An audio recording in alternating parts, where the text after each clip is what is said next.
I hope आप लोगों ने ब्रेकिंग न्यूज सुन ली है। तो द ब्रेकिंग न्यूज सब जगह पे आ चुकी है कि आपके सीए फाउंडेशन और इंटर के एग्जाम्स अब साल में 3 बार होने जा रहे हैं। 3 बार होने जा रहे हैं और फाइनल के एग्जाम साल में 2 बार होने जा रहे हैं। So and this will happen as soon as June के बाद से ये शुरू होगा। So very big thing is happening, very very big thing is happening guys. ऐसा पहले कभी नहीं हुआ। ऑफ कोर्स पहली बार ये सब कुछ हो रहा है, but then let's hope students के लिए बहुत अच्छी बात है। मुझे लगता है कि अगर किसी बच्चे को फिर से एग्जाम देनी पड़ती है, कभी अटेम्प्ट देना पड़ता है, तो उसके पास जल्दी अटेम्प्ट देने का मौका होगा। तो मुझे लगता है जल्दी अटेम्प्ट देने का मौका होगा, जल्दी एग्जाम पास करने का मौका होगा। I think it's a very good news. I think it's a very very good news for the students. बहुत अच्छी चीज है। एज अ प्रोफेसर वर्कलोड बढ़ेगा। चलो कोई नहीं, चले दोस्तों, बस इतना ही। अब आगे बढ़ते हैं। आज पहली टेक्निकल प्रॉब्लम्स की वजह से हम लोग थोड़ा सा लेट शुरू कर रहे हैं। आइए, सो गाइज लेट्स सी। आज का टारगेट काफी सारा है, इसको करने की हम लोग कोशिश करते हैं। अब हम लोग लास्ट लेक्चर में बहुत सारे प्यारे प्यारे स्टैंडर्ड्स, बहुत सारे प्यारे प्यारे चैप्टर्स हम लोग देख चुके हैं दोस्तों। We have seen that. अब हम लोग चीजों को आगे बढ़ाते हैं। अब लॉ क्या बोलता है ऑडिट रिपोर्ट के बारे में, वो हम लोग देखते हैं। तो अभी हम लोग देख रहे हैं सेक्शन 143 हम लोग देख रहे हैं सेक्शन 143। और ये जो सेक्शन 143 है, ये बात करता है पावर्स एंड ड्यूटीज के ऊपर, powers and duties of auditor. अगर मैं बात करूं सेक्शन 143 सबसेक्शन 1 जो है, वो एग्जैक्टली पावर्स के ऊपर बात करता है दोस्तों।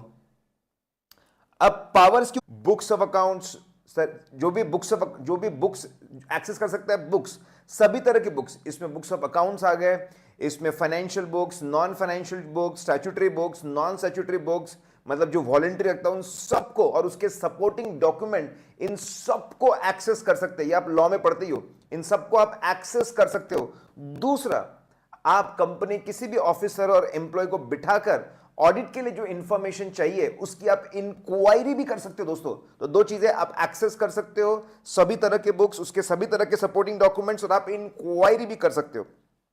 ये पावर्स है, ठीक है। ये दो तरह के पावर्स है। इसके बाद सबसे बड़ी ड्यूटी होती है ऑडिटर की, सबसे बड़ी होती है ऑडिट रिपोर्ट बनाना। ऑडिट रिपोर्ट में क्या क्या बातें लिखनी पड़ेगी ये भी हमको बताता है। तो सेक्शन 143 आपको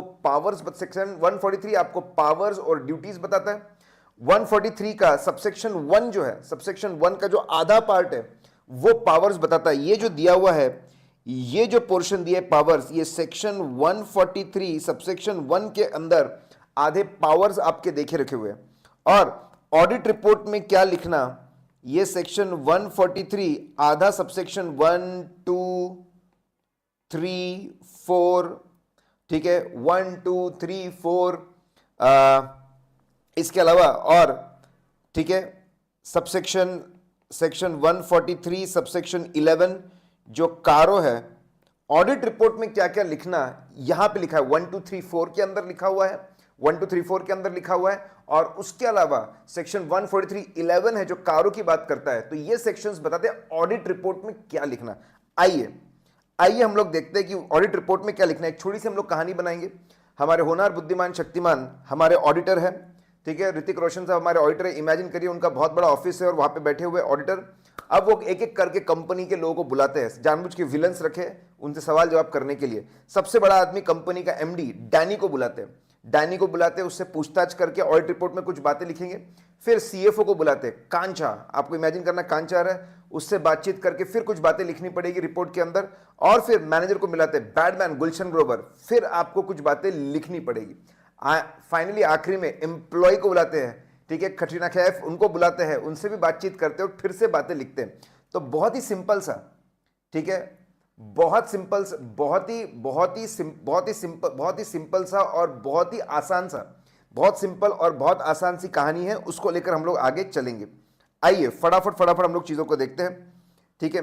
सबसे पहले ऋतिक रोशन साहब बोलते हैं कि भाई साहब ऑडिट रिपोर्ट बनाने से पहले मैं कुछ इंक्वायरी करना चाहता हूं under section 143 subsection 1, section 143 subsection 1 के अंदर मैं कुछ इंक्वायरी करना चाहता हूं, 6 बातों की इंक्वायरी करना चाहता हूं, ठीक है, बहुत फेमस है ये इंक्वायरी, 6 बातों की इंक्वायरी करूंगा।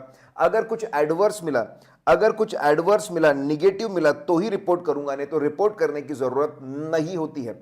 तो आइए दोस्तों, सिंपल से हमने कैरेक्टर्स बनाए और कैरेक्टर्स के साथ चलते हैं, ठीक है।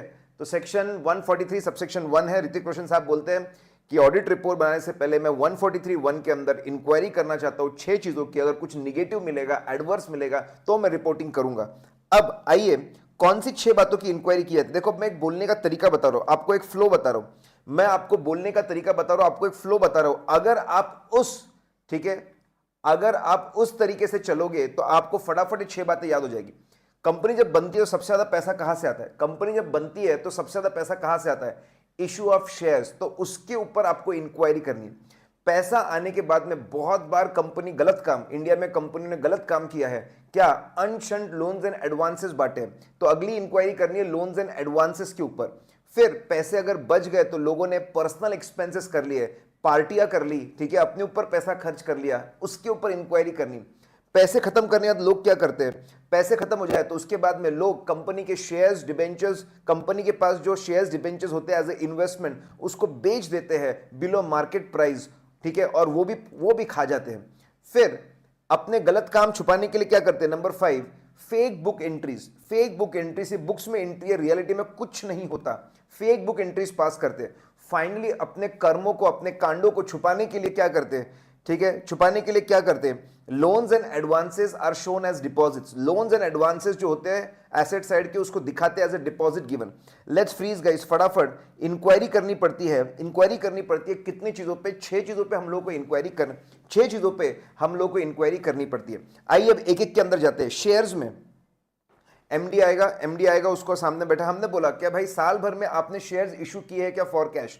वो बोलते हैं हाँ किया है ना, एक बार हमने शेयर इशू किया फॉर कैश। तो बहुत सिंपल है, हम ये पूछना चाहते हैं, हम ये पूछना चाहते हैं कि उसका प्रॉपर पैसा आपको मिल गया ना, आपको पूरा पैसा मिल गया, उसका प्रॉपर पैसा कंपनी के बैंक अकाउंट में आया कि नहीं, पूछताछ करेंगे, डॉक्यूमेंट्स बताओ, हाँ भाई पैसा आ गया, ठीक है, पैसा आ गया ना। अगर पैसा नहीं आया तो साफ साफ बुक्स ऑफ अकाउंट्स में दिखना चाहिए, कॉल्स इन अरियर्स दिखना चाहिए, किससे पैसा लेना है, कि भैया पैसा आ गया ना, वो हम चेक करेंगे कंपनी के बैंक अकाउंट में।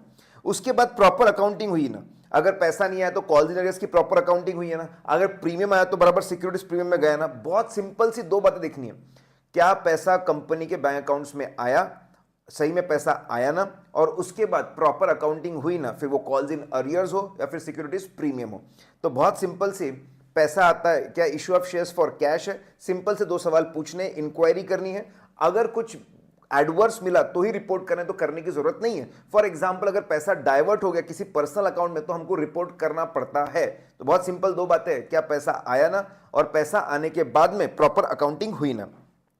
फिर ऐसा देखा गया कि कंपनियों ने पैसे की बर्बादी की है अनशंट लोन्स एंड एडवांसेस बांटकर। देखो, अनसिक्योर्ड लोन्स और एडवांसेस बांटने को तो जनरली परमिशन ही नहीं होती, और अगर उन्होंने बांटा तो शेयर होल्डर्स ही उनका खून पी जाएंगे, ठीक है। इसलिए यहां पे ऑडिटर को सिर्फ क्या देखना है? Secured loans and advances. Unsecured के पीछे तो पूरी दुनिया है, ऑडिटर को देखना है सिक्योर्ड लोन्स एंड एडवांसेस बांटे हैं क्या।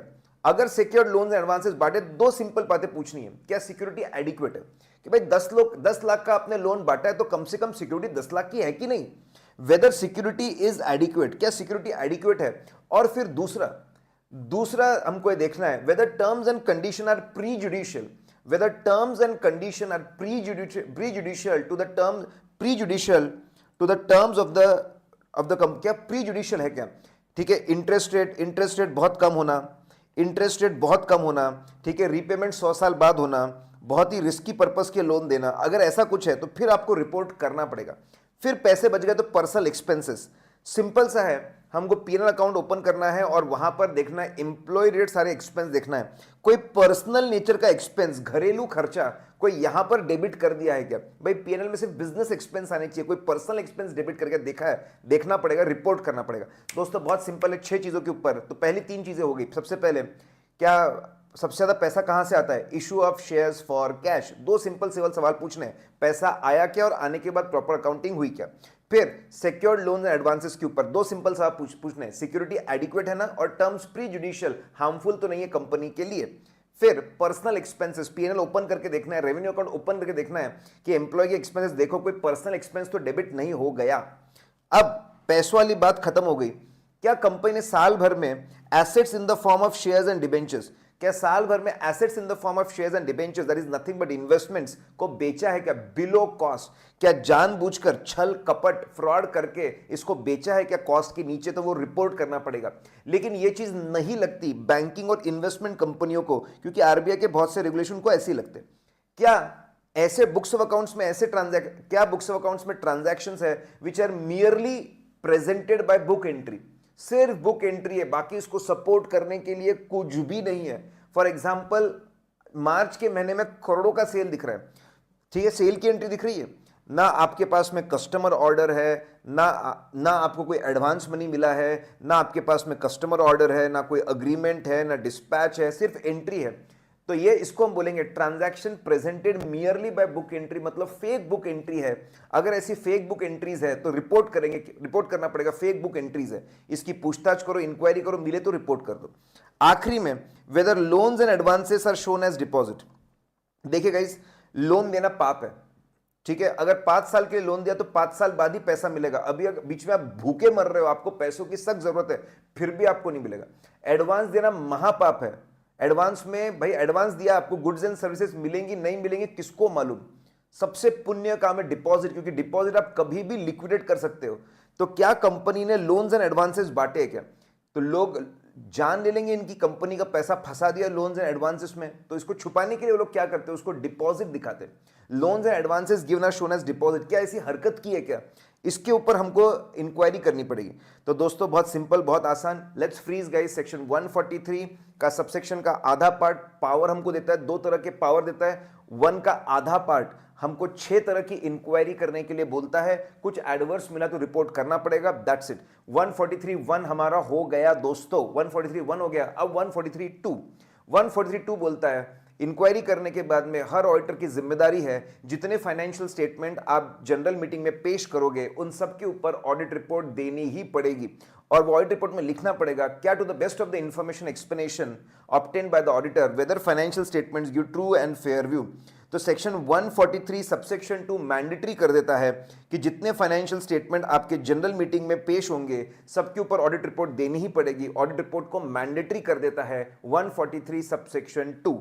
आइए अभी सेक्शन 143 सबसेक्शन 3 ये मैटर्स बताता है जिसके ऊपर रिपोर्ट करना मैंडेटरी है, फिर इसका जवाब पॉजिटिव हो या निगेटिव हो। ये सबसे बड़ा डिफरेंस है 143(3) का। ये 143 का मैजिक है कि आपको इसके बारे में कमेंट करना ही पड़ेगा। पॉजिटिव है तो पॉजिटिव कमेंट करो, निगेटिव है तो निगेटिव कमेंट करो। This is how 143 subsection 3 is different from section 143। It is different from section 143 subsection 1, उससे ये अलग होता है।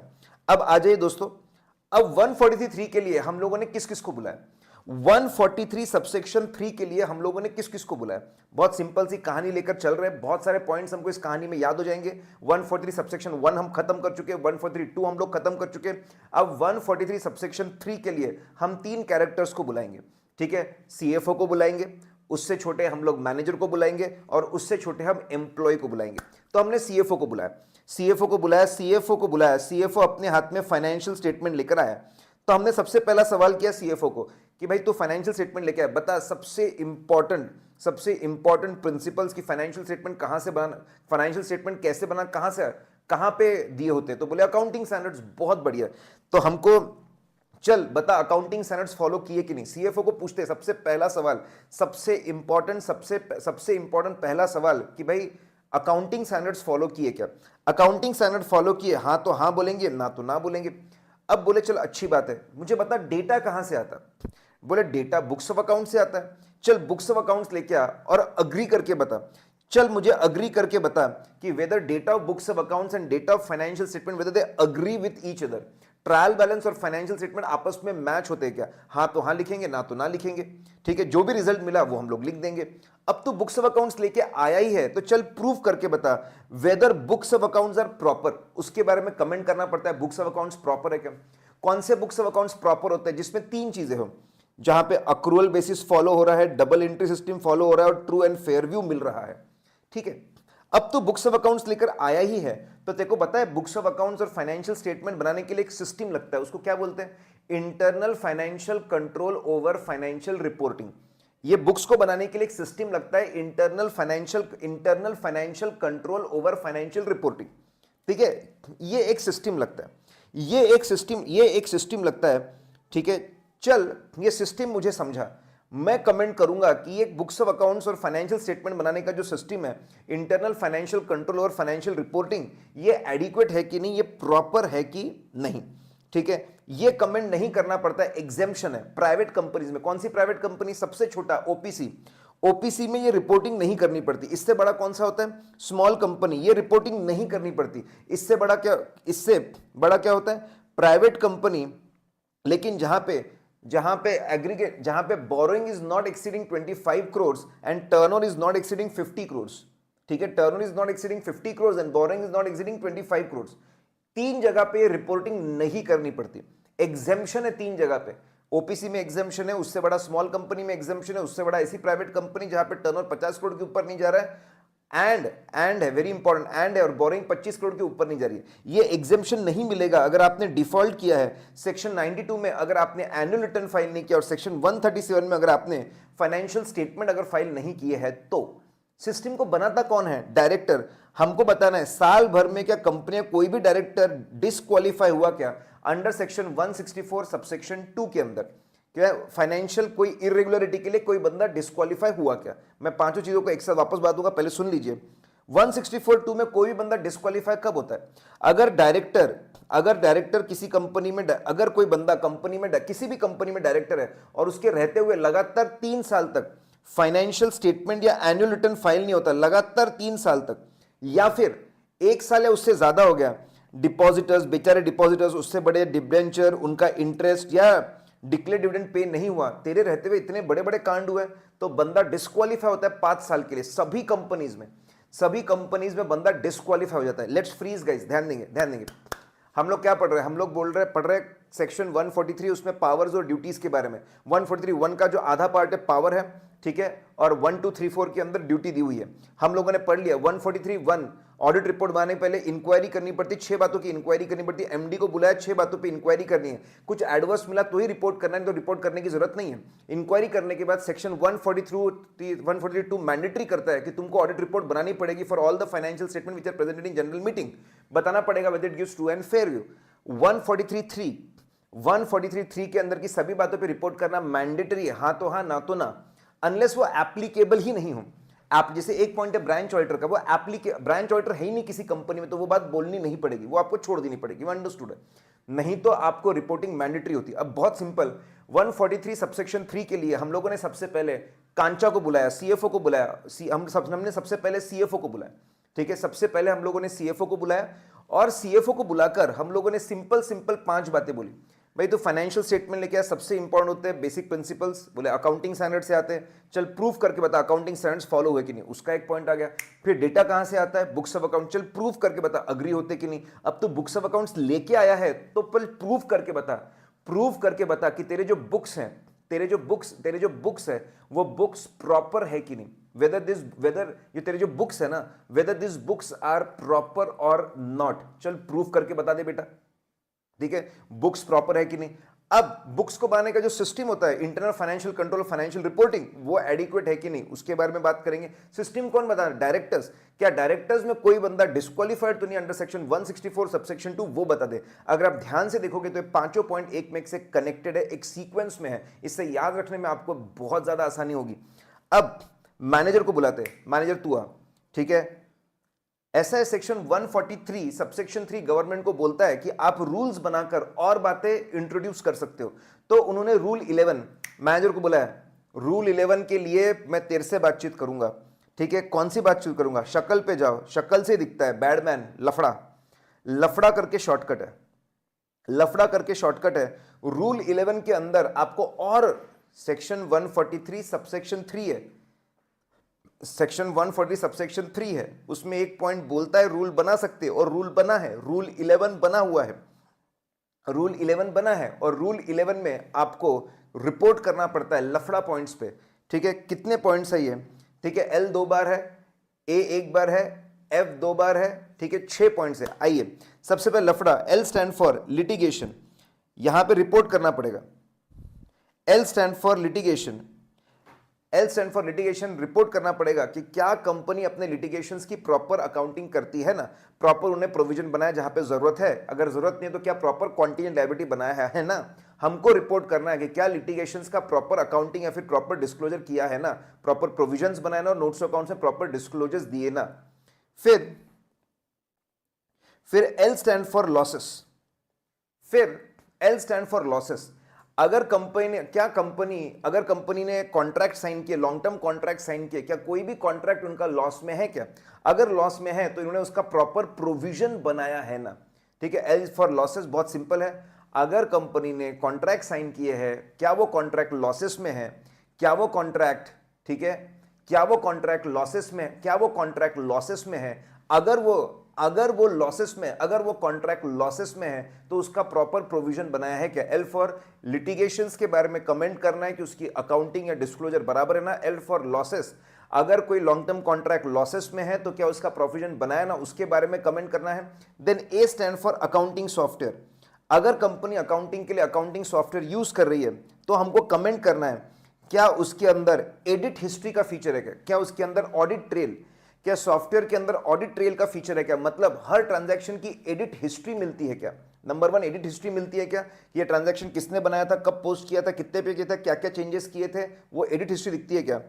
और ये रिपोर्ट करना है दोस्तों, ये हमको रिपोर्ट करना है, ये हमको रिपोर्ट करना है कि एडिट सॉफ्टवेयर के अंदर एडिट हिस्ट्री का फीचर है ना, एडिट लॉग का फीचर है ना, एडिट लॉग का फीचर है ना, एडिट लॉग का फीचर है, मतलब जो बुक्स ऑफ अकाउंट्स है, ठीक है, जो बुक्स ऑफ अकाउंट्स है, एडिट लॉग का फीचर जो बुक्स ऑफ अकाउंट्स है दोस्तों, वो बुक्स ऑफ अकाउंट्स के अंदर जो भी चेंजेस है उसका पूरा लॉग दिखता है ना, एडिट लॉग, किसने कब क्या चेंज किया, किसने अकाउंट ओपन किया, किसने अकाउंट बंद किया एंड सो ऑन। तो हमको ये रिपोर्ट करना है कि क्या अकाउंटिंग सॉफ्टवेयर के अंदर ऑडिट ट्रेल का फीचर है ना, हर ट्रांजैक्शन की एडिट हिस्ट्री दिख रही है ना, और पूरे बुक्स ऑफ अकाउंट्स का एडिट लॉग दिख रहा है ना। फिर और तीसरा रिपोर्ट करना है, ठीक है। लिसन, अकाउंटिंग सॉफ्टवेयर में फीचर्स होने चाहिए, अकाउंटिंग सॉफ्टवेयर में फीचर्स होने चाहिए। हमको रिपोर्ट करना है क्या ये फीचर्स सबसे पहले ये फीचर्स है ना नंबर 1, फिर क्या ये फीचर्स साल भर ऑपरेट हो रहे ना, 12 के 12 महीने ये फीचर्स थे ना, ये फीचर्स यूज करके जो ऑडिट ट्रेल बने डेटा उसको कहीं पे टैंपर तो नहीं किया गया ना, टैंपर मैनिपुलेट तो नहीं किया गया ना, और इसको प्रिजर्व करके रखा ना उतने ही सालों के लिए जितने सालों के लिए बुक्स ऑफ अकाउंट्स प्रिजर्व करना पड़ता है। 4 बातें बतानी पड़ेगी। सबसे पहले फीचर्स है क्या, फीचर्स रहने के बाद में साल भर ऑपरेट कर रहे थे क्या, ऑपरेट करने के बाद जो ट्रेल बना वो ट्रेल टैंपर तो नहीं किया किसने, और इसको प्रिजर्व करके रखना जितने साल के लिए बुक्स ऑफ अकाउंट्स, जितने साल के लिए आपको बुक्स ऑफ अकाउंट्स को प्रिजर्व करके रखना पड़ता है। नाउ लफड़ा, एल स्टैंड फॉर लिटिगेशंस, बात हो गई। एल स्टैंड लिटिगेशंस के बारे में कमेंट करना है, लॉसेस बराबर बनाना उसके बारे में कमेंट करना है, अकाउंटिंग सॉफ्टवेयर में 4 बातों के बारे में कमेंट करना है। फिर उसके बाद में फंड्स, ये बहुत ही इंटरेस्टिंग है दोस्तों, ठीक है, बहुत इंटरेस्टिंग है फंड्स वाली बात।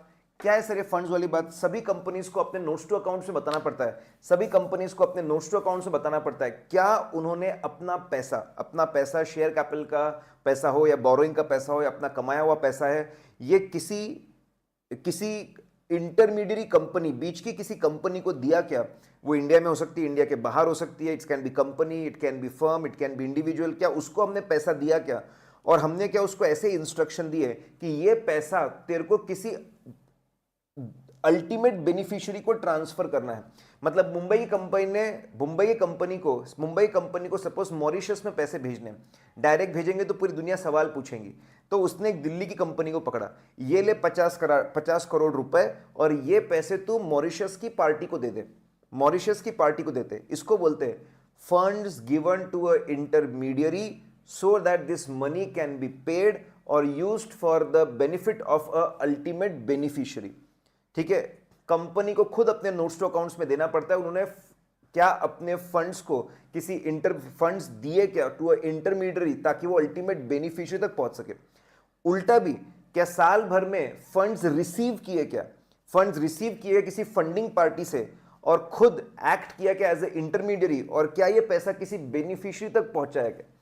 सभी कंपनीज को अपने नोट्स टू अकाउंट्स में एज पर शेड्यूल 3 नोट देना पड़ता है for funds given to intermediaries and, ठीक है, गिवन टू इंटरमीडियरीज, और ये भी funds received as a intermediary. तो सभी कंपनियों को रिपोर्ट करना पड़ता है, नोट्स टू अकाउंट से बताना पड़ता है funds given to a intermediary, ताकि वो पैसा अल्टीमेट बेनिफिश तक पहुंच जाए, और क्या फंड्स मिला है किसी फंडिंग पार्टी से और खुद और किसी अल्टीमेट बेनिफिशियरी को मिल जाए। तो सभी कंपनियों को नोट्स टू अकाउंट्स में फंड्स गिवन का नोट देना पड़ता है और फंड्स रिसीव्ड का नोट देना पड़ता है। अब ऑडिटर क्या, ठीक है, तो मैनेजमेंट को ध्यान देंगे, पहले मैनेजमेंट देखते हैं, मैनेजमेंट क्या करना है। नाउ सभी कंपनियों के मैनेजमेंट को अपने नोट्स टू अकाउंट्स में funds given to intermediaries and funds received as intermediaries, इसका नोट डालना पड़ता है। इसके बाद में अपने लेटर हेड पे एक रिटर्न रिप्रेजेंटेशन बनाकर ऑडिटर को देना पड़ता है कि ये जो इंफॉर्मेशन है funds given to intermediary and funds received as a intermediary, ये इंफॉर्मेशन कंप्लीट है, एक्यूरेट है, रिलायबल है, ऐसा रिटर्न रिप्रेजेंटेशन ऑडिटर को देना पड़ता है। ठीक है, मैनेजमेंट को क्या करना हमको समझ में आ गया कि भाई उनको नोट्स टू अकाउंट्स में इंफॉर्मेशन देनी पड़ेगी और ऑडिटर को रिटर्न रिप्रेजेंटेशन देना पड़ेगा कि भाई ये हम कंफर्म कर रहे कि पूरी इंफॉर्मेशन कंप्लीट है, एक्यूरेट है, रिलायबल है। ऑडिटर को क्या करना पड़ेगा?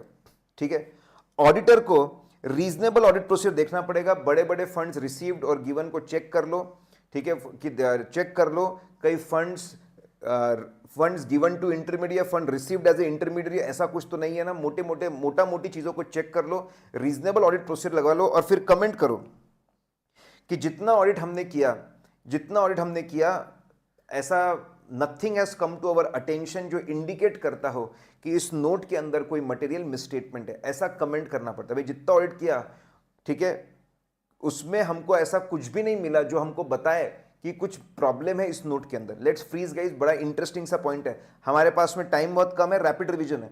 हमारे पास में टाइम बहुत कम है, रैपिड रिवीजन है, इसलिए मैं फास्ट से फास्ट चीजों को लेने की कोशिश कर रहा हूं। तो बहुत सिंपल सा आपको, बहुत ही सिंपल सा आपको रिपोर्टिंग करना पड़ता है। ठीक है, वापस आपको बता दूं, मैनेजमेंट को नोट्स टू अकाउंट्स में fund given to intermediary, fund received as a intermediary, दोनों के देना पड़ता है और आपको रिटर्न रिप्रेजेंटेशन लिख के देना पड़ता है। इंफॉर्मेशन कंप्लीट है, रिलायबल है, एक्यूरेट है। ऑडिटर को रीजनेबल ऑडिट प्रोसेस परफॉर्म करना पड़ता है और बताना पड़ता है जितनी चेकिंग की, ठीक है, उसमें उसको कुछ मिला तो नहीं जिसको देखकर ऐसा लगे कि मटेरियल मिसस्टेटमेंट है। ठीक है, तो सिर्फ इतना ध्यान रखना, फंड्स गिवन और फंड्स रिसीव्ड में मैनेजमेंट की जिम्मेदारी समझानी है और ऑडिटर की जिम्मेदारी समझानी है। सिंपल। लफड़ा, एफ स्टैंड फॉर, क्या साल भर में कोई डिले हुआ क्या for transfer of money to investor protection and investor education protection fund? क्या फंड ट्रांसफर में कोई डिले हुआ? फंड ट्रांसफर टू आईपीएफ में कोई डिले तो नहीं हो गया? डी स्टैंड फॉर डिविडेंड, क्या डिविडेंड पे हुआ है as per section 123? Let's freeze guys, rule 11 के अंदर 6 बातों पे रिपोर्टिंग करनी पड़ती है। लफड़ा पॉइंट्स पे रिपोर्टिंग करनी पड़ती है। एल स्टैंड फॉर लिटिगेशन की अकाउंटिंग पे रिपोर्ट करनी पड़ती है। एल स्टैंड फॉर लॉसेस के लिए प्रोविजन बनाना, उसके बारे में अकाउंटिंग करनी पड़ती है। ए स्टैंड फॉर अकाउंटिंग सॉफ्टवेयर के अंदर फीचर है ना, वो ऑपरेट कर रहे हैं ना, ठीक है, टैंपरिंग तो नहीं है, बराबर फीचर, अकाउंटिंग सॉफ्टवेयर के फीचर्स के बारे में अकाउंटिंग करनी पड़ती है। F stand for funds given to intermediary, funds received as a intermediary, उसके बारे में रिपोर्टिंग करनी पड़ती है। And D stand for dividend, D stand for dividend बराबर पे किया ना अंडर सेक्शन 123, उसके बारे में रिपोर्टिंग करनी पड़ती है। ठीक है, तो दोस्तों बहुत सारे पॉइंट्स हम ऑटोमेटिकली कवर करते जा रहे हैं। ठीक है, सीएफओ के 5 पॉइंट हो गए थे, मैनेजर को बुलाया, उसके 6 पॉइंट हो गए। अब एम्प्लॉय को बुलाया, AB स्क्वायर शॉर्टकट है, AB स्क्वायर।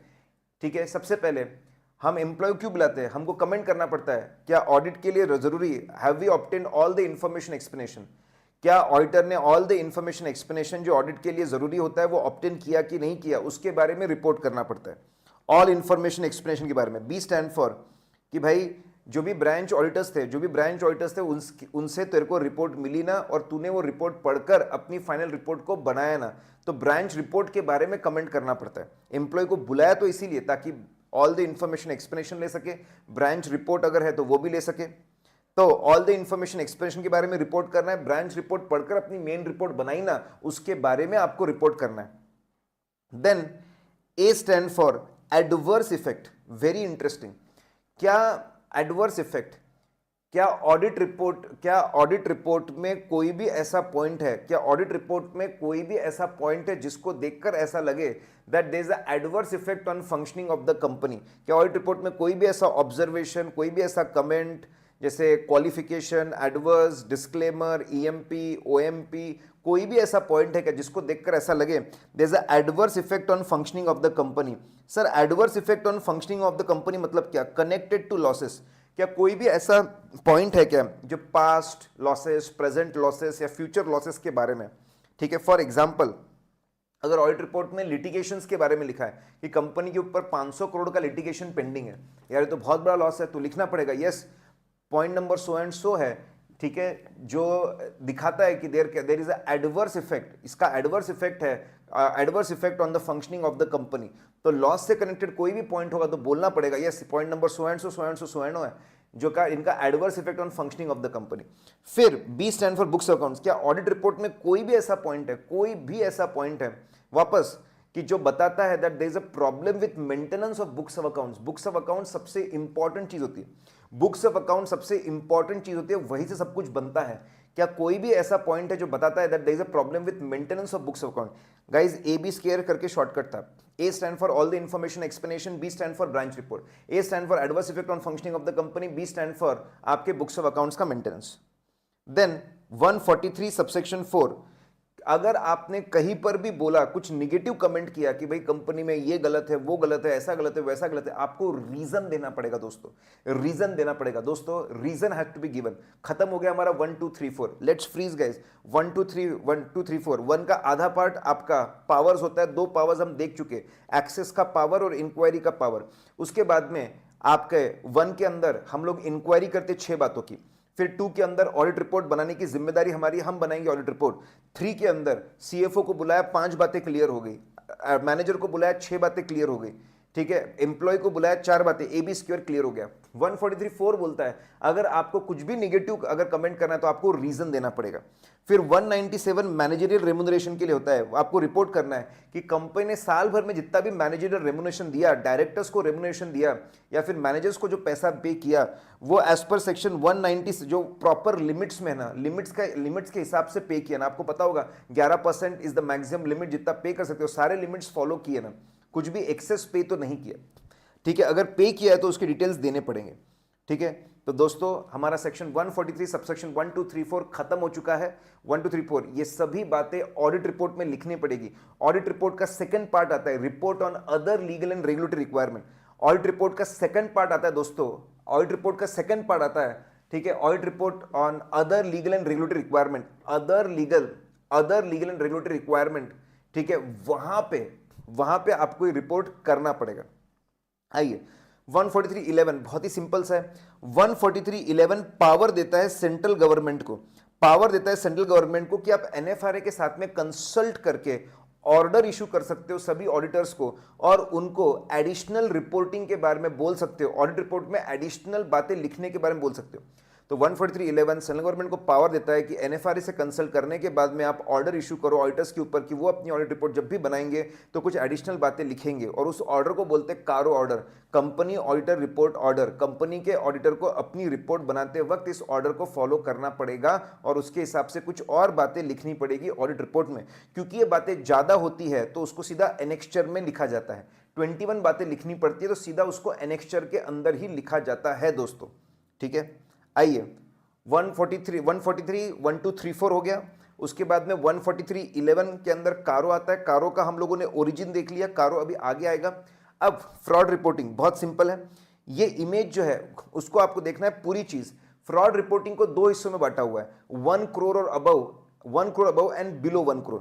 पहले तो आपको ध्यान रखना है कि इसको 2 हिस्सों में बांटा हुआ है, 1 करोड़ अबव और बिलो 1 करोड़। आ जाइए, ठीक है, बहुत सिंपल है। सबसे पहले आपको जोकर दिख रहा है। अगर कंपनी के ऑफिसर्स और एम्प्लॉयज, अगर कंपनी के ऑफिसर्स और एम्प्लॉयज ने फ्रॉड किया है, अगर इन लोगों ने फ्रॉड किया है कंपनी के ऊपर, फ्रॉड किया है कंपनी के ऊपर और इसकी इंफॉर्मेशन ऑडिटर को मिलती है और उसके पास में इनफ इंफॉर्मेशन है फॉर रीजन टू बिलीव कि फ्रॉड हुआ है, रीजन टू बिलीव फ्रॉड हुआ है, ठीक है, तो वो बंदा 2 दिन के अंदर बताएगा audit committee board of directors को कि माननीय महोदय कंपनी के अंदर फ्रॉड हुआ है, इसके बारे में आप कमेंट करके मुझे बताएं क्या ये इंफॉर्मेशन सच है या नहीं। प्लीज मुझे कमेंट करके बताएं ये बात। उन सामने वालों को 45 डेज का टाइम मिलेगा कमेंट करने के लिए, 45 डेज का टाइम मिलेगा कमेंट करने के लिए, ठीक है। 45 डेज में उनकी रिपोर्ट आ गई तो आ गई, बहुत अच्छी बात है। 45 डेज में रिपोर्ट आ गई तो बहुत अच्छी बात है। अगर 45 डेज में उन्होंने रिप्लाई नहीं किया तो हम लोग आगे बढ़ जाएंगे, ठीक है। उनका रिप्लाई आने के बाद में 15 दिन के अंदर या फिर 45 डेज खत्म होने के 15 दिन के अंदर हमारी क्या रिपोर्ट थी फ्रॉड को लेकर, ठीक है, हमारी रिपोर्ट, उनका रिप्लाई, लेटर हेड में सारे डिटेल्स, फॉर्म 84, ठीक है, एक एनवलप में सील करके हम लोग भेज देंगे सेंट्रल गवर्नमेंट को, ठीक है। सेंट्रल गवर्नमेंट में जो सेक्रेटरी एमसी होता है उनको भेज देंगे। भेजने का तरीका, एक तो आपका आरपीआईडी रजिस्टर्ड पोस्ट एक्नॉलेजमेंट ड्यू, जिसमें रजिस्टर्ड पोस्ट जाता है और एक एक्नॉलेजमेंट का पोस्ट कार्ड आता है, आरपीआईडी या स्पीड पोस्ट। साथ में आपको ईमेल भी करना पड़ेगा, इनको भेजना पड़ेगा। लेट्स फ्रीज गाइस, ध्यान दीजिए, अगर फ्रॉड 1 करोड़ या उससे ऊपर ज्यादा है और उसमें सिर्फ कंपनी के ऑफिस एम्प्लॉयज, बाकी लोगों के फ्रॉड कवर नहीं होते, सिर्फ कंपनी के ऑफिसर एम्प्लॉय अगर फ्रॉड करते हैं कंपनी के ऊपर, इसकी इंफॉर्मेशन ऑडिटर को मिलती है और इतनी इंफॉर्मेशन मिलती है रीजन टू बिलीव। कौन से ऑडिटर्स?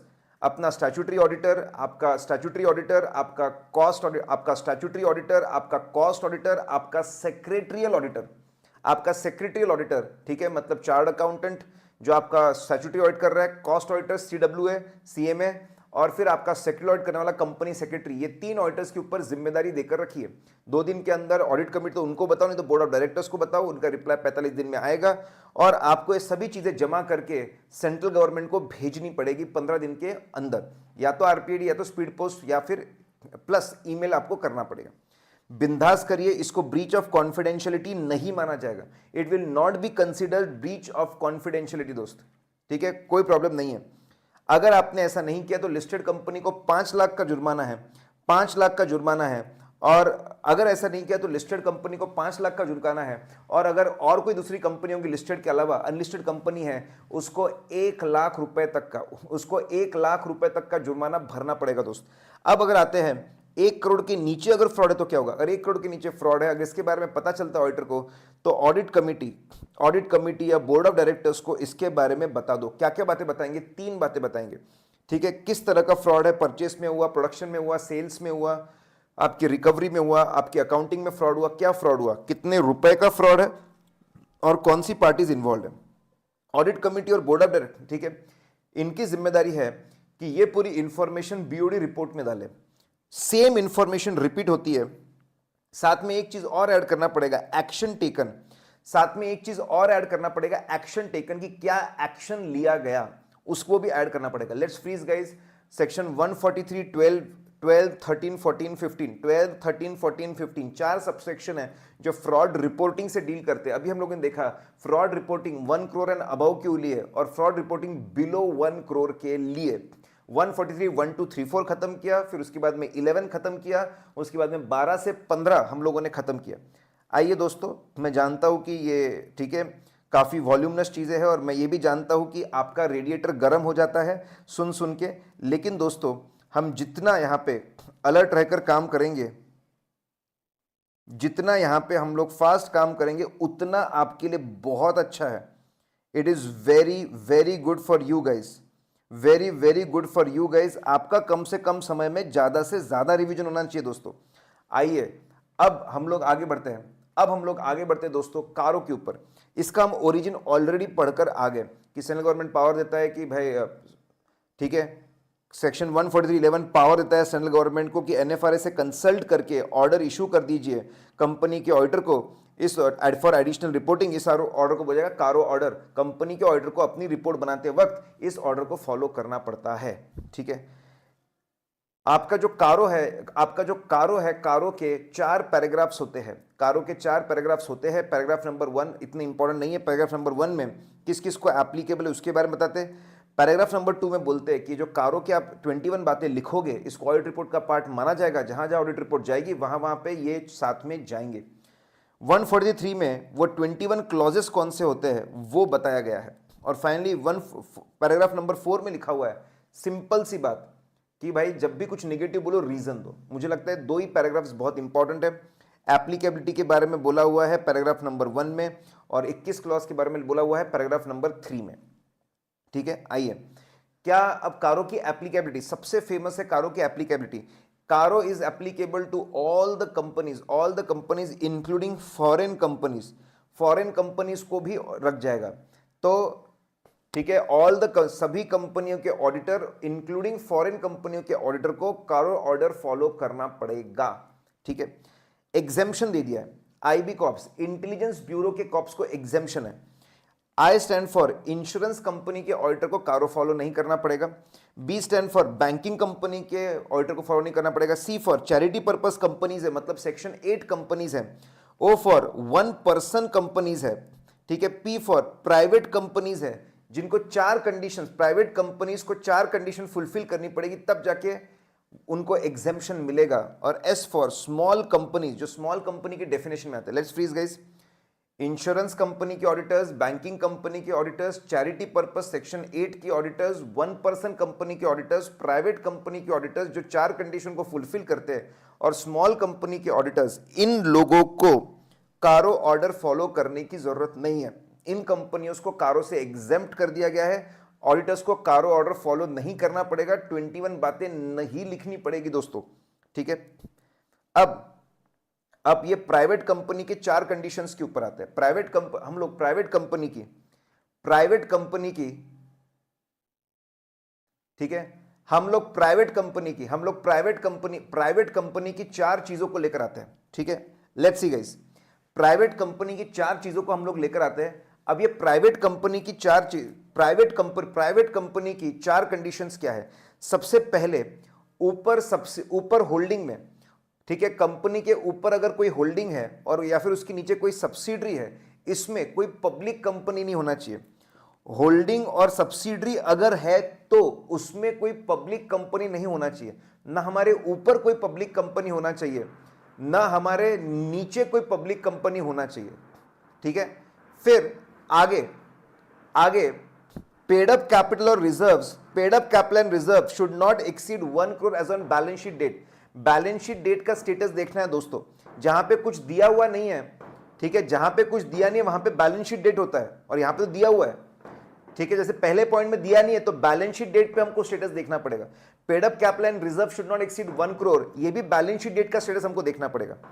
फिर आप ध्यान दीजिए, loan from banks and financial institution, loan from banks and financial institution, सिर्फ बैंक्स और financial institution should not exceed 1 crore any point during the year. Very important, any point during the year, साल भर में कभी भी 1 करोड़ क्रॉस नहीं होना चाहिए। और जो टोटल रेवेन्यू है फॉर द ईयर, साल का जो रेवेन्यू, टोटल रेवेन्यू, वर्ड क्या है, टोटल रेवेन्यू। टोटल रेवेन्यू मतलब आपका इसमें सेल भी आएगा और आपका अदर इनकम भी आएगा। इसमें सेल भी आएगा और इसमें अदर इनकम भी आएगा, दोनों चीजें आएंगे। It should not exceed 10 crore, 10 crore के ऊपर नहीं होना चाहिए। 4 कंडीशन है, ऊपर नीचे, अगर होल्डिंग है, सब्सिडी है, पब्लिक कंपनी नहीं होना चाहिए, paid up capital and reserves ये 1 करोड़ के ऊपर नहीं जाना चाहिए। As on balance sheet date आपका जो बोरोइंग है from banks and financial institution, it should not exceed 1 crore any time during the year. आपका जो टोटल रेवेन्यू है, sales plus other income, it should not exceed 10 crore, 10 crore for the year, 10 crore exceed नहीं होना चाहिए। अगर ये चारों कंडीशन क्यूमुलेटिव है दोस्तों, सारी चारों के चारों कंडीशन क्यूमुलेटिव है, अगर सारी कंडीशन फुलफिल हुई तभी एग्जेम्पशन मिलेगा। आइए स्मॉल कंपनी के ऊपर आते हैं। Let's come to small company. ऊपर से कंपेयर करिए, ऊपर बोला था होल्डिंग सब्सिडरी के अंदर पब्लिक कंपनी नहीं होना चाहिए, स्मॉल में बोला है होल्डिंग और सब्सिडरी कंपनी होना नहीं चाहिए, सेक्शन 8 कंपनी होना नहीं चाहिए, गवर्न बाय स्पेशल एक्ट नहीं होना चाहिए। आप कंपेयर करिए दोनों की डेफिनेशन को। दूसरा, ऊपर बोला था paid up capital and reserves should not exceed 1 crore, यहां पे बोला है paid up capital should not exceed 4 crore, paid up capital should not exceed 4 crore. Government चाहे तो इस लिमिट को 10 करोड़ तक लेकर जा सकती है, लेकिन आज के डेट में 4 करोड़ ही है। ठीक है, and turnover should not exceed, turnover, लेकिन ध्यान रखना turnover of last year, very important. Turnover, और वर्ड क्या है, टर्नओवर, ऊपर क्या वर्ड था, टोटल रेवेन्यू। ऊपर वर्ड था टोटल रेवेन्यू, यहां पे टर्नओवर है, टर्नओवर मतलब सिर्फ sales, sales of last year should not exceed 40 crore. Government चाहे तो इसको बड़ा बढ़ाकर 100 करोड़ कर सकता है, 4 और 40 का लिमिट है, ठीक है। तो पहला पॉइंट ऊपर नीचे होल्डिंग सब्सिडी नहीं, सेक्शन 8 नहीं, गवर्न बाय स्पेशल एक्ट नहीं। दूसरा point paid up capital should not exceed 4 crore. अगला point turnover of last year should not exceed 40 crore. Last year का टर्नओवर दोस्तों, जब तक लास्ट ईयर का टर्नओवर नहीं दिया जाता, स्मॉल कंपनी की डेफिनेशन को अप्लाई नहीं करने का, don't apply small company definition, don't apply small company definition, जब तक लास्ट ईयर का आपको टर्नओवर नहीं दिया जाता दोस्तों।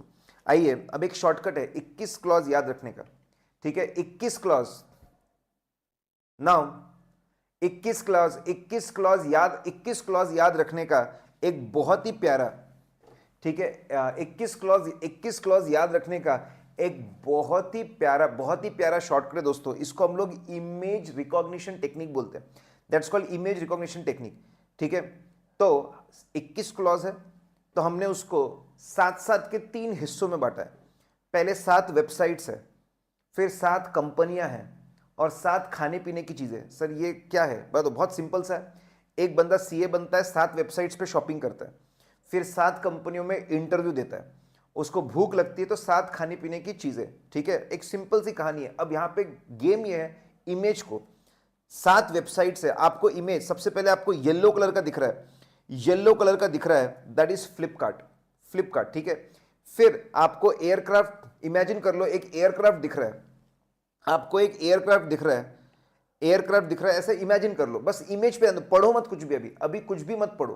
पहले आपको फ्लिपकार्ट दिख रहा है, फ्लिपकार्ट के बाजू में आपको एक एयरक्राफ्ट दिख रहा है, एयरक्राफ्ट के बाजू में आपको लिंक्डइन दिख रहा है, ठीक है। एयरक्राफ्ट के बाजू में आपको एक लिंक्डइन ब्लू कलर का लोगो दिख रहा है, लिंक्डइन, ठीक है।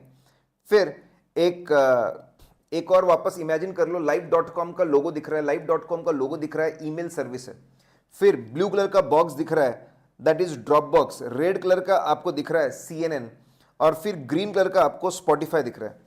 देखो ऐसा है कि सीए बनने के बाद वो फ्लिपकार्ट में शॉपिंग, कहानी फ्लिपकार्ट में शॉपिंग करता है, फिर वो बोलता है I will fly, Indian airlines में टिकट्स बुक करता है, लिंक्डइन से अपने सारे कॉन्टैक्ट्स को निकालता है, live.com से सबको मेल करता है, ड्रॉप बॉक्स से अपने डॉक्यूमेंट्स डाउनलोड करता है, ठीक है, मेल के लिए। CNN करंट अफेयर्स जो न्यूज साइट है, CNN is a news site है, अपने सारे, ठीक है, करंट अफेयर्स पढ़ लेता है, स्पॉटिफाई पे गाने सुनता है। गाइस पूरा गेम, ये कहानी से ज्यादा पूरा गेम आपके इमेज का है। अब ध्यान दीजिए, येलो कलर का फ्लिपकार्ट से आपको फिक्स्ड एसेट याद होना चाहिए, एयरलाइन से आपको इंडियन, ठीक है, इंडियन एयरलाइंस का वो इंडियन एयरलाइंस का फ्लाइट है, वहां से आपको इन्वेंट्री याद आना चाहिए। फ्लिपकार्ट से आपको फिक्स्ड एसेट याद आना चाहिए, इंडियन एयरलाइंस से आपको इन्वेंट्री याद आना चाहिए, लिंक्डइन से लोन्स गिवन आपको याद आना चाहिए, live.com से लोन अंडर सेक्शन 185 186 आपको याद आना चाहिए, ड्रॉप बॉक्स से आपको डिपॉजिट्स याद आनी चाहिए, और CNN से आपको कॉस्ट रिकॉर्ड्स आपको याद आने चाहिए, और स्पॉटिफाई से, ठीक है, स्पॉटिफाई से आपको स्टैट्यूटरी ड्यूज आपको याद आनी चाहिए।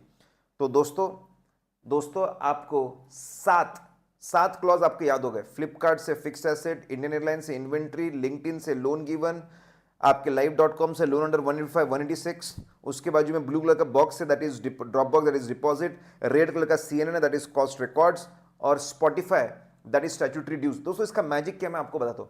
ऐसा है कि आपको सिर्फ इमेज याद रखने हैं। अगर आपको किसने पूछा स्टैट्यूटरी ड्यूज, तो आपको दिमाग में आना चाहिए ग्रीन कलर का स्पॉटिफाई, आपको ग्रीन कलर का स्पॉटिफाई याद आना चाहिए, ठीक है। अपने आप स्टैट्यूटरी ड्यूज क्लॉज नंबर 7 आपको याद आ जाएगा।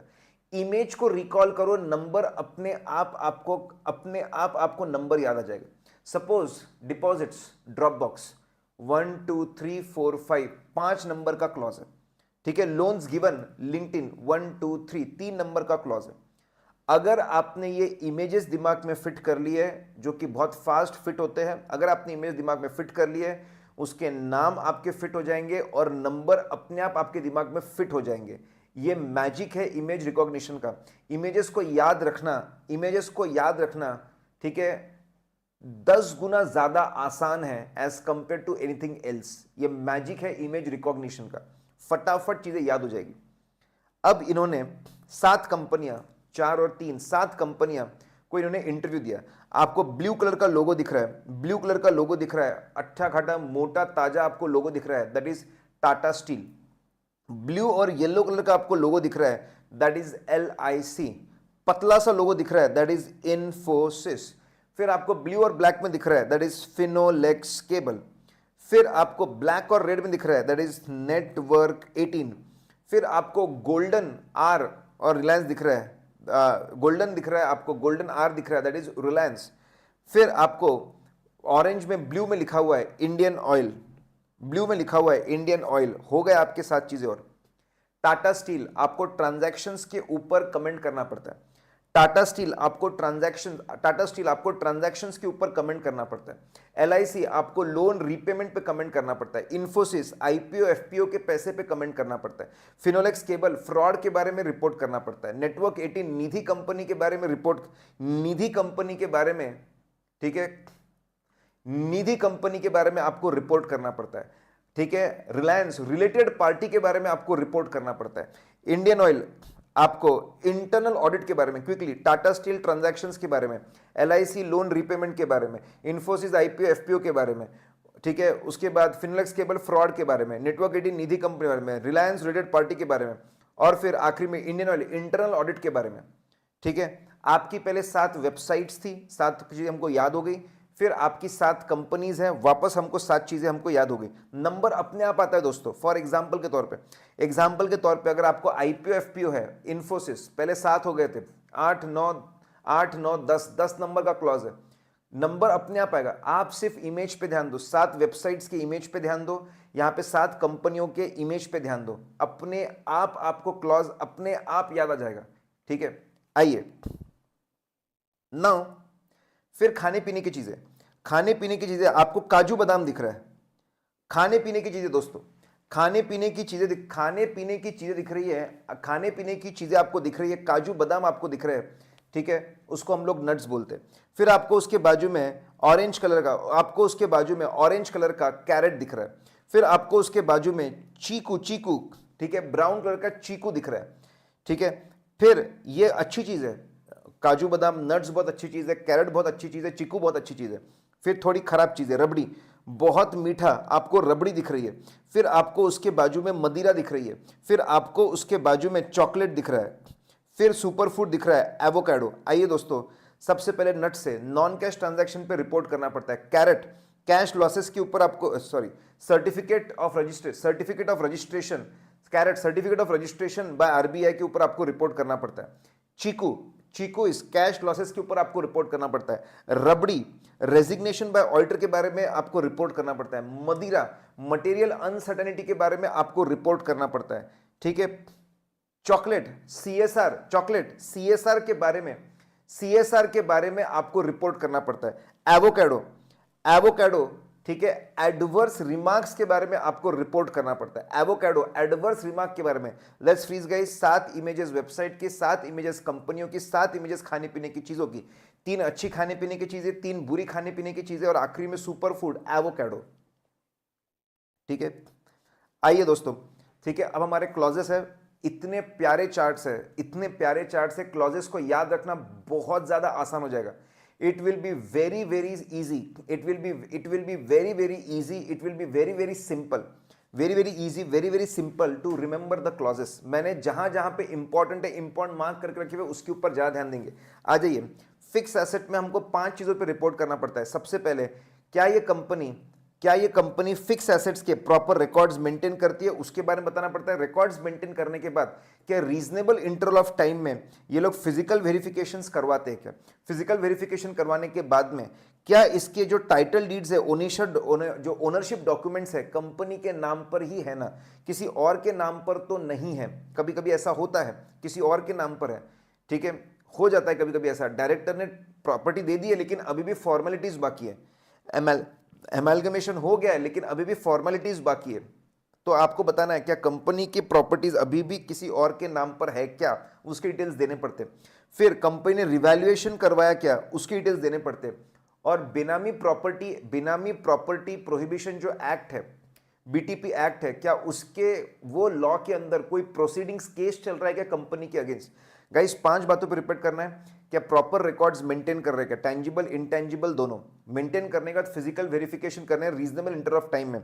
वंस इन ईयर को रीजनेबल माना जाता है, वंस इन 3 इयर्स भी चलता है, वंस इन 3 इयर्स भी चलता है। लेकिन अगर आप 1 ईयर के ऊपर गए तो आपको ऑडिट रिपोर्ट में बताना पड़ेगा, ठीक है रीजनेबल है बट इट इज बियॉन्ड, ठीक है रीजनेबल इंटर ऑफ टाइम में हो रहा है अभी भी, हमको ऐसा लगता है रीजनेबल इंटर ऑफ टाइम में इतनी बड़ी कंपनी, इतना फैला हुआ फिक्स एसेट्स है, ठीक है, और इतनी छोटी छोटी चीजें हैं, उसके हिसाब से once in 2 years, once in 3 years भी सही लग रहा है। लेकिन बताना पड़ता है कि भाई 1 साल के ऊपर है कुछ एसेट्स का फिजिकल वेरिफिकेशन का इंटरवल, तो विद इन 1 ईयर है, इट इज बिल्कुल रीजनेबल, एकदम सही है। अप टू 3 इयर्स चलता है, लेकिन अगर आप 1 साल के ऊपर जाओगे तो आपको बताना पड़ेगा रिपोर्ट के अंदर कि माना रीजनेबल है लेकिन 1 साल से ज्यादा है, ठीक है, आपको लोगों को अलर्ट करना पड़ेगा इस बारे में।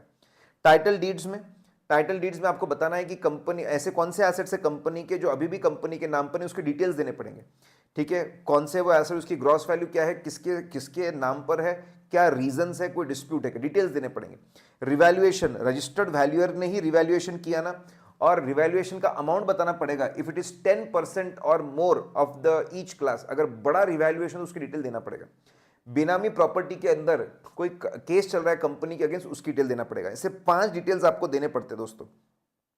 आइए 5 डिटेल्स आपको देने पड़ते हैं। You have to give 5 details. आगे हम लोग बात करते हैं दोस्तों, आगे हम लोग बात करते हैं इन्वेंट्री की। इन्वेंट्री में हमको सिर्फ 2 बातें बतानी पड़ती है। क्या कंपनी फिजिकल वेरिफिकेशन करवा रही है कि within reasonable interval of time, once in year को ही रीजनेबल माना जाता है, बस वंस इन ईयर होना चाहिए। फिजिकल वेरिफिकेशन करने के बाद में क्या किसी इन्वेंट्री में डिफरेंस निकल के आता है, 10% और मोर का डिफरेंस है क्या, वो भी बताना है। तो आपको फिजिकल वेरिफिकेशन रीजनेबल इंटर में ये तो बताना ही है, उसके बाद में कोई बहुत बड़ा डिफरेंस 10% और मोर का डिफरेंस है क्या, जैसे रिवैल्यूएशन में 10% और मोर का रिवैल्यूएशन है क्या, बताना पड़ता है। 10% और मोर का डिफरेंस निकल रहा है क्या, बताना पड़ता है। अगर कंपनी ने अपने करंट एसेट्स को गिरवी रख के वर्किंग कैपिटल की लिमिट ली है, अगर कंपनी ने वर्किंग कैपिटल की लिमिट ली है more than 5 crore, working capital की लिमिट ली from banks and finance more than 5 crore, और बदले में करंट एसेट्स को एज ए सिक्योरिटी रखा हुआ है, तो कंपनी को हर क्वार्टर में डिटेल्स भेजने पड़ते हैं कि कितना स्टॉक है, कितना डेटर है, कितना क्रेडिटर है, ये डिटेल्स भेजने पड़ते हैं बैंक को, ठीक है। हमको बताना है, यहां पे हमको बताना है, वी हैव टू एक्सप्लेन, हमको बताना है कि क्या ये जो डिटेल्स भेजे weather they agree with books of accounts. 2 बातों पे रिपोर्ट करना है, फिजिकल वेरिफिकेशन के बारे में बारे में बताना है, और जो, ठीक है, अगर वर्किंग कैपिटल लिमिट ली है 5 करोड़ से ज्यादा की ऑन द करंट एसेट्स, तो जो डेटा भेज रहे हैं वो बुक्स अकाउंट से मैच हो रहा कि नहीं हो रहा, उसके बारे में रिपोर्ट करना है। तो मोटा मोटी फिजिकल वेरिफिकेशन के बारे में रिपोर्ट करना है और क्वार्टरली रिटर्न्स के बारे में रिपोर्ट करना है। आइए, वो भी इंपॉर्टेंट था। अब नेक्स्ट अगला इंपॉर्टेंट है लोन्स का। हमको 6 बातों पे रिपोर्टिंग करनी पड़ती है लोन्स के केस में, ठीक है। लोन्स के केस में हमको 6 बातों पे रिपोर्ट करनी पड़ती है। सबसे पहले हमको बताना पड़ता है, सबसे पहले हमको अग्रीगेट अमाउंट बताना पड़ता है। क्या हमको सबसे पहले बताना है साल भर में ऑन एन अग्रीगेट मोटा मोटी कितना लोन बांटा विद इन द ग्रुप मतलब सब्सिडरीज, ज्वाइंट वेंचर, एसोसिएट्स, ठीक है, सब्सिडरी, ज्वाइंट वेंचर, एसोसिएट, और कितना बांटा है अदर देन सब्सिडरी ज्वाइंट। सबसे पहला पॉइंट हमको बताना है अग्रीगेट में कितना लोन बांट रहे हो अपने ग्रुप के अंदर और अपने ग्रुप के बाहर, और कितना outstanding as on balance sheet date. तो सबसे पहले बताओ मोटा मोटी अग्रीगेट में कितना बांटा है ग्रुप के अंदर, ग्रुप के बाहर, बांटने के बाद आज कितना आउटस्टैंडिंग है ग्रुप के अंदर, ग्रुप के बाहर। फिर जो भी लोन बांटा है इज इट प्री जुडिशियल, क्या उसके terms and condition pre judicial है, कंपनी के लिए हार्मफुल है क्या, वो बताना है। फिर बताना है क्या ये लोग जितने भी लोन बांटे हैं अगर रीपेमेंट के टर्म्स दिए हुए हैं, क्या रेगुलरली रीपेमेंट कर रहे हैं क्या लोग, क्या रेगुलरली हम पैसा रिकवर कर रहे हैं क्या, पैसे बांटने के बाद में रेगुलरली रिकवरी हो रही ना, उसके बारे में कमेंट करना है। फिर आगे बताना है क्या कोई amount overdue for more than 90 days, overdue more than 90 days अगर है तो रिकवरी के स्टेप्स लिए जा रहे हैं ना, एक्शन लिया जा रहा है ना, उसके बारे में बताना पड़ता है, ठीक है। क्विकली 4 पॉइंट वापस। एग्रीगेट में कितना लोन बांटे ग्रुप के अंदर, ग्रुप के बाहर कितना आउटस्टैंडिंग है, बांटने के बाद में कितना, कहां पे कोई टर्म्स प्री जुडिशियल हार्मफुल है to the interest of the company, ठीक है। उसके बाद में रिकवरी हो रही है कि रेगुलर बेसिस में, और अगर amount outstanding more then 90 days तो रिकवरी के स्टेप्स लिए जा रहे हैं ना, रिकवरी के स्टेप्स लिए जा रहे हैं ना, ट्रांजैक्शन उसके साथ में बंद कर देना, लीगल नोटिस भेजना एंड सो ऑन। फिर क्या ये लोग, ठीक है, एवरग्रीनिंग कर रहे हैं? सर इसका मतलब साल भर में कभी भी इन्होंने लोन बांटा है, साल भर में इन्होंने कभी भी लोन बांटा है, अगर वो लोन ड्यू होता है, साल भर में इन्होंने कभी भी लोन बांटा है, वो लोन ड्यू होता है, क्या वो लोग इस लोन को रिन्यू कर देते हैं? साल भर में ऐसा कितनी बार, ठीक है, आपको यहां पे डिटेल देने एग्रीगेट अमाउंट में, साल भर में जब भी कोई लोन ड्यू हुआ, क्या इन्होंने उसको रिन्यू कर दिया? ठीक है कि भाई ठीक है, रिन्यू कर दिया, एक्सटेंड कर दिया, फ्रेश लोन दे दिया। जितने भी लोन ड्यू होते हैं क्या इसको रिन्यू कर दे रहे हैं? चल ठीक है, तेरा लिमिट हम रिन्यू कर रहे हैं, तब तू 3 साल बाद पैसे देना। क्या उसको थोड़ा बहुत टाइम, 6 महीने 1 साल ज़्यादा कर दे रहे, फ्रेश लोन दे रहे, ये ले फ्रेश लोन, पुराने लोन को रीपे करने के लिए ऐसा कर रहे, इसको बोलते हैं एवरग्रीनिंग। साल भर में जब भी लोन ड्यू होते थे, क्या उस ड्यू को छुपाया गया रिन्यूअल, एक्सटेंशन और फ्रेश लोन देकर? एग्रीगेट अमाउंट बताना है, ऐसा कितनी बार, किसको बोलते हैं एवरग्रीन। हमेशा लोन्स को एवरग्रीन फ्रेश दिखाते रहना, ठीक है, और बताना है परसेंटेज, जितना लोन आपने ऐसा एवरग्रीनिंग किया है डिवाइड बाय साल भर में कितना टोटल लोन बांटा, जो भी हम लोन बांट रहे हैं उसका कितना परसेंटेज अपने लोन्स को एवरग्रीनिंग में जा रहा है, उसके ड्यू को छुपाने में जा रहा है, वो बताना है भाई। 10%, 20%, 30%। आखिरी में सबसे खतरनाक लोन होते हैं loan and demand and no repayments. क्या साल भर में कंपनी ने लोन ऑन डिमांड पे पैसा दिया है क्या, या फिर without repayment? Loan on demand मतलब जब चाहे तब मैं पैसा ले सकता हूं। अरे भाई लेकिन बहुत बड़ा आदमी चाहिए इस तरह का रिपेमेंट करने के लिए। क्या साल भर में आपने लोन दिया है रिपेबल ऑन डिमांड या फिर नो रिपेमेंट टर्म्स, दोनों बहुत खतरनाक होते हैं। उसका एग्रीगेट अमाउंट बताना पड़ेगा, ठीक है, कितना लोन इस तरीके से बांटा है, और परसेंटेज बताना पड़ेगा, ठीक है। आपको एग्रीगेट कितना लोन आपने ऐसा बांटा है, टोटल लोन का कितना परसेंटेज है वो बताना पड़ेगा, ब्रेकअप देना पड़ेगा, इसमें से कितना प्रमोटर्स और रिलेटेड पार्टीज को बांटा है, कितना दूसरों को, साल भर में कितना लोन बांटे हो, ऑन डिमांड या रीपेमेंट अमाउंट बताना पड़ेगा, वो टोटल लोन का कितना परसेंट है वो बताना पड़ेगा, साथ में ब्रेकअप भी देना पड़ेगा, इसमें से कितना प्रमोटर्स रिलेटेड पार्टी को, कितना बाकी लोगों को। तो दोस्तों 6 चीजों के बारे में रिपोर्ट करना है। इसमें से क्लॉज नंबर ए और क्लॉज नंबर ई, अगर आपका बिजनेस ही लोन देने का है तो ये 2 बातें बताने की जरूरत नहीं है। एई ये 2 बातें आपको बताने की जरूरत नहीं है, ठीक है। तो गाइज लंबी चौड़ी चीजें मैं जानता हूं, लेकिन क्विकली पहले एग्रीगेट अमाउंट के बारे में बताना है, अमाउंट बांटने के बाद में प्रेजुडिशियल है कि उसके बारे में बताना है, फिर रीपेमेंट रेगुलरली हो रहा है उसके बारे में बताना है, ओवरड्यू अमाउंट में स्टेप्स ले रहे हैं उसके बारे में बताना है, जो भी लोन ड्यू है एवरग्रीनिंग की क्या आपने, एवरग्रीनिंग किया क्या, ठीक है, लोन को आगे ढकेल के एवरग्रीनिंग की क्या उसके बारे में बताना है, और खतरनाक लोन कितने हैं उसके बारे में बताना है। मेरा जो बोलने का तरीका है that is the most important thing, मेरा जो बोलने का तरीका है that is the most important thing. आपको भी उसी तरीके से बोलने की कोशिश करनी चाहिए, तो आपको चीजें जल्दी याद रहेगी, ठीक है, आपको जल्दी याद रहेगी। दोस्तों आज हम लोगों ने लेक्चर शुरू लेट किया बिकॉज ऑफ टेक्निकल प्रॉब्लम्स, कोई बात नहीं, आइए फटाफट। फिर आपके लिंक्डइन के बाद में था live.com, आपको बताना पड़ता है जो लोन बांटा whether it is as per section 185 186 आपके कोर्स में नहीं है, बस 185 186 के हिसाब से ना वो बताना पड़ता है। ड्रॉपबॉक्स है, ड्रॉपबॉक्स इज फॉर डिपॉजिट। अगर आपने डिपॉजिट से पैसा रेस किया तो सबसे बड़े आरबीआई के डायरेक्शंस फॉलो किया ना, फिर कंपनीज एक्ट सेक्शन 73 76 फॉलो किया ना, और अगर कोई ऑर्डर इशू किया है, ठीक है, कोर्ट ने, कंपनी लॉ बोर्ड ने, ट्रिब्यूनल ने, आरबीआई, उसका वो ऑर्डर्स फॉलो किया ना, बहुत सिंपल। अगर आपने डिपॉजिट से पैसे लिए तो आरबीआई सबसे इंपॉर्टेंट, आरबीआई के डायरेक्शंस आपने फॉलो किए ना, कंपनीज एक्ट आपने फॉलो किया ना, और बड़े लोगों के कोई भी अथॉरिटी के ऑर्डर्स आए तो वो ऑर्डर्स फॉलो किए ना, बस इतना ही बताना है कि आप आरबीआई के डायरेक्शन, कंपनीज एक्ट और ऑर्डर्स को फॉलो कर रहे हो ना, सिंपल, ठीक है। CNN इज कॉस्ट रिकॉर्ड्स, आपको जाकर, ठीक है, अगर कंपनी को कॉस्ट रिकॉर्ड्स एप्लीकेबल हो,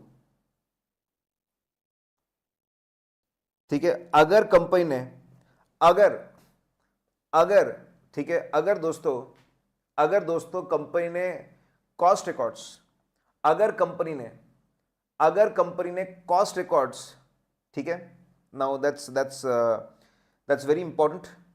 अगर कंपनी को कॉस्ट रिकॉर्ड्स एप्लीकेबल है, अगर कंपनी को कॉस्ट रिकॉर्ड्स एप्लीकेबल है तो हमको कमेंट करना है क्या कॉस्ट रिकॉर्ड्स को बराबर फॉर्मेट में बनाया गया और बनाने के बाद में मेंटेन किया गया, संभाल के रखा गया, मेड एंड मेंटेन, ये हमको बताना है। और ठीक है, मेड और मेंटेन इसके बारे में बताना है। कैसे बताएंगे? एक जनरल रिव्यू करेंगे, मोटा मोटी चीजों को देखेंगे, रिटर्न रिप्रेजेंटेशन लेंगे और एक प्राइमा फेसी ओपिनियन देंगे। तो हमको बताना है कि कॉस्ट रिकॉर्ड्स बराबर बनाए ना और मेंटेन किए ना, रिपोर्टिंग करने के लिए एक जनरल ओवरव्यू करेंगे, मैनेजमेंट से रिटर्न रिप्रेजेंटेशन लेंगे, प्राइमा फेसी मोटा मोटी आपको ओपिनियन देना है। आपको रिपोर्टिंग करनी ही पड़ेगी इररिस्पेक्टिव ऑफ कॉस्ट ऑडिट हो रहा है कि नहीं हो रहा, उससे कोई फर्क नहीं पड़ता। कॉस्ट रिकॉर्ड्स है ना, रिपोर्ट करना पड़ेगा, फिर कॉस्ट ऑडिट हो या नहीं हो उससे कोई फर्क नहीं पड़ता।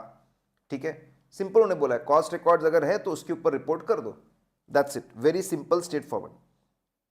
आइए दोस्तों, वेरी इंपॉर्टेंट, स्टैट्यूटरी ड्यूज, जितने भी पेमेंट गवर्नमेंट को करने पड़ते हैं एज पर लॉ, ठीक है, जैसे आपका इनकम टैक्स, जैसे आपका जीएसटी, जैसे आपका प्रोविडेंट फंड, जैसे आपका ईएसआईसी, जितने भी पेमेंट गवर्नमेंट अथॉरिटीज को करने पड़ते हैं अंडर स्पेसिफिक लॉ, उसको स्टैट्यूटरी ड्यूज बोलते हैं। पहले रिपोर्ट करना है अनडिस्प्यूटेड, क्या कंपनी, ठीक है, अनडिस्प्यूटेड स्टैट्यूटरी ड्यूज को रेगुलरली पे कर रही है, पहला। उसमें और एक पॉइंट, क्या कोई अनडिस्प्यूटेड स्टैट्यूटरी ड्यू है जहां पे amount is outstanding more than 6 months as on balance sheet date. 6 महीने आपको देखने हैं 31 मार्च को, not date of signing audit report. क्या कोई अनडिस्प्यूटेड स्टैट्यूटरी ड्यू है which is outstanding more than 6 months as on balance sheet date, 31 मार्च को मोर देन 6 months हो गए क्या, ऐसा देखना है। अगर डिस्प्यूट है, तो डिस्प्यूट है, अगर कंपनी का गवर्नमेंट के और उनके अथॉरिटीज के साथ में डिस्प्यूट कहीं पे चल रहा है और उसमें अभी तक कंपनी ने पैसे भरे नहीं है, if amount is not deposited, तो डिटेल्स देने पड़ेंगे। कौन से लॉ के अंदर डिस्प्यूट है भाई, जीएसटी में है, इनकम टैक्स में है, प्रोविडेंट फंड में, कहां पे डिस्प्यूट है, कितने अमाउंट का है, कौन सी अथॉरिटी है, कौन से साल का है, ये बताना पड़ेगा। देखिए दोस्तों, अगर पैसे भर दिए तो गवर्नमेंट को कोई प्रॉब्लम नहीं है, रिपोर्ट करने की जरूरत नहीं है। अगर पैसे नहीं भरे तभी रिपोर्टिंग करनी पड़ेगी, then only reporting needs to be done. तभी आप लोगों को रिपोर्टिंग करनी पड़ेगी। ठीक है, let's see statutory dues. Now आइए, नाउ स्टैट्यूटरी ड्यूज अगर हम बात करते हैं, now if we talk about statutory dues, दोस्तों it's going to be interesting. वो स्टैट्यूटरी ड्यूज तो हो गया, ठीक है, हमारे 7 क्लॉज हो गए, we are through with the 7 clauses. ठीक है, क्विकली एक और क्लॉज करते हैं और फिर आज रुकते हैं। ये लेक्चर में हमारा जो टारगेट था वो पूरा नहीं हो पाया, कोई बात नहीं, इसको लेक्चर 8A बनाएंगे और इसके बाद की चीज़ हम लोग लेक्चर 8B में, या फिर जैसा भी रहेगा आपको मिल जाएगा, कोई प्रॉब्लम नहीं है दोस्तों। ठीक है, आइए, टाटा मोटर्स, अगर साल भर में कंपनी ने कोई भी अनरिकॉर्डेड ट्रांजैक्शन मतलब ब्लैक मनी, अनअकाउंटेड मनी को खुद गवर्नमेंट के पास जाके सरेंडर या डिस्क्लोज किया है क्या, ठीक है, अंडर इनकम टैक्स एक्ट, अगर किया है तो हमको सिर्फ इतना कमेंट करना है, चलो तुमने कर दिया ना डिक्लेयर, अब तुमने बुक्स ऑफ अकाउंट्स के अंदर उसकी प्रॉपर अकाउंटिंग की ना, बस उसके ऊपर हमको कमेंट करना है। तुमने प्रॉपर अकाउंटिंग की ना, उसके ऊपर आपको कमेंट करना है। लेट्स वेट हियर गाइस, यहाँ पे हम लोग रुकते हैं आज। Bye bye everyone, if you are loving these lectures do comment on it. अगर आपको बहुत मजा आता है ये लेक्चर्स में, बहुत कम समय में हम बहुत सारी चीजें कवर कर लेते हैं, तो जरूर